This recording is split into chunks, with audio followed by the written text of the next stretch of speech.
بسم اللہ الرحمن الرحیم۔ یا ایھا المزمل قم اللیل الا قلیلا نصفہ او انقص منہ قلیلا او زد علیہ ورتل القرآن ترتیلا۔ یہ سورۃ المزمل کی آیات ہیں۔ سورۃ المزمل کی ابتدائی آیات تیسری وحی میں نازل ہوئی۔ اللہ تعالیٰ نے رسول اللہ صلی اللہ علیہ وسلم کو مزمل کہہ کر پکارا اور فرمایا قم اللیل کہ رات کا کچھ حصہ چھوڑ کر باقی رات قیام فرمایا کریں، یعنی قیام اللیل کرنا۔ کتنا حصہ؟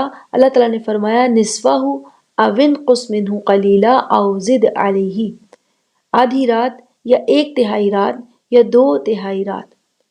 اور قیام اللیل کے دوران ورتل القرآن ترتیلا، قرآن کو ٹھہر ٹھہر کر اس پر غور کرتے ہوئے اور اس کے معنی کو اپنے اندر جذب کرتے ہوئے پڑھے۔ رسول اللہ صلی اللہ علیہ وآلہ وسلم کا نام مزمل نہیں تھا، نہ ہی کبھی کسی نے ان کے لیے یہ نام استعمال فرمایا۔ اللہ تعالیٰ نے رسول اللہ صلی اللہ علیہ وسلم کو اپنی طرف سے محبت بھرا نام دے کر قیام اللیل کا حکم بھیجا۔ یہ ایسے ہی ہے کہ آپ کسی بچے سے محبت اور اپنائیت کا اظہار اس کے کسی نک نیم سے کریں اور پھر کوئی حکم دے۔ جیسے کوئی چھوٹا سا بچہ آپ کے سامنے کرکٹر بنا ہو اور آپ اس کا نام نہ لیں بلکہ پیار سے کہیں کرکٹر ایک گلاس پانی تو پلاؤ۔ ایسے ہی اللہ تعالیٰ نے فرمایا یا ایھا المزمل قم اللیل الا قلیلا، رات کو قیام فرمائے۔ آپ دیکھیں اللہ تعالیٰ نے قیام اللیل کے لیے 3 آپشنز دیے۔ نمبر 1 آدھی رات، نمبر 2 ایک تہائی رات اور نمبر 3 2 تہائی رات۔ اس کے مقابل یہ سورۃ المزمل کی آخری آیت ہے، بہت لمبی آیت ہے، کچھ حصہ ضرورت کے مطابق یہاں نقل ہے۔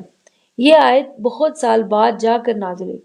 اس سورت کی پہلی آیات نازل ہونے کے بعد رسول اللہ صلی اللہ علیہ وسلم نے قیام اللیل شروع فرما دیا اور ان کے طریقے پر عمل کرتے صحابہ رضی اللہ تعالی عنہم میں سے بھی کچھ لوگ قیام اللیل کرنے لگے۔ ہر کسی کے لیے ممکن نہیں تھا کیونکہ بعض لوگوں کے گھر والے بھی نہیں جانتے تھے کہ یہ اصحاب محمد سے۔ کئی سال بعد دوبارہ سے اس حکم کے بارے میں نازل ہونے والی آیت میں اللہ تعالیٰ نے رسول اللہ صلی اللہ علیہ وسلم کے قیام اللیل کی تعریف فرماتے ہوئے کہا ان ربک یعلم انک تقوم ادنی، یقیناً آپ کا رب جانتا ہے کہ آپ قیام اللیل فرما رہے ہیں۔ یعنی اللہ تعالیٰ نے رسول اللہ صلی اللہ علیہ وسلم کے قیام اللیل اور اس کی باقاعدگی کی تعریف سے بات شروع کی، پھر فرمایا من ثلثی اللیل ونصفہ وثلثہ، کہ آپ 2 تہائی رات یا آدھی رات یا ایک تہائی رات قیام فرماتے ہیں۔ وطائفۃ من الذین معک، اور آپ کے لوگوں میں سے بھی ایک گروہ ہے، اللہ دیکھ رہا ہے کہ وہ بھی قیام اللیل کرتے ہیں۔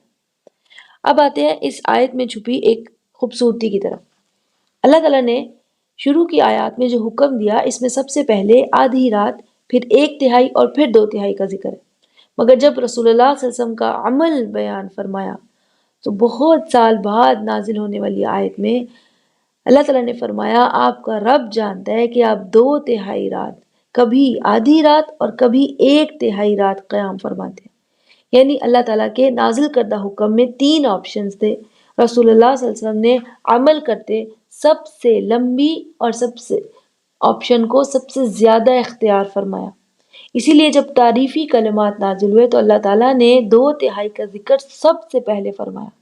یعنی رسول اللہ صلی اللہ علیہ وسلم کا عمل ایک رسول ہونے کی شان کے مطابق تھا۔ اس کے بعد دیکھیں الفاظ کا چناؤ۔ اللہ تعالیٰ نے رسول اللہ صلی اللہ علیہ وسلم کے قیام اللیل کو اور صحابہ کے قیام اللیل کو علیحدہ علیحدہ بیان فرمایا۔ ان ربک یعلم انک تقوم، یقیناً آپ کا رب جانتا ہے کہ آپ قیام اللیل کرتے ہیں۔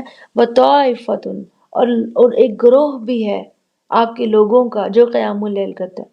حقیقت میں کہ آپ قیام اللیل کرتے ہیں اور آپ کے لوگ مینس کہ یہ بھی ہو سکتا تھا کہ آپ کا رب جانتا ہے کہ آپ سب لوگ قیام اللیل کریں، مگر اللہ تعالیٰ نے بالکل علیحدہ الفاظ فرمائے رسول اللہ صلی اللہ علیہ وسلم کے قیام اللیل کو بیان فرمانے کے لیے اور صحابہ کے قیام کو بیان فرمانے کے لیے، اس لیے کہ رسول کے قیام اللیل کی شان ہی اور ہے۔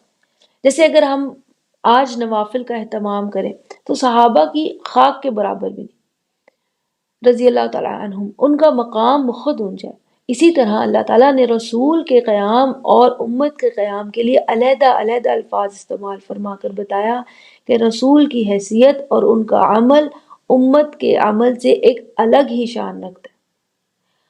سبحان اللہ، ہوا کتاب اللہ بحرہ عمیق و فہمہ دقیق۔ بارک اللہ لی ولکم۔ السلام علیکم ورحمۃ اللہ وبرکاتہ۔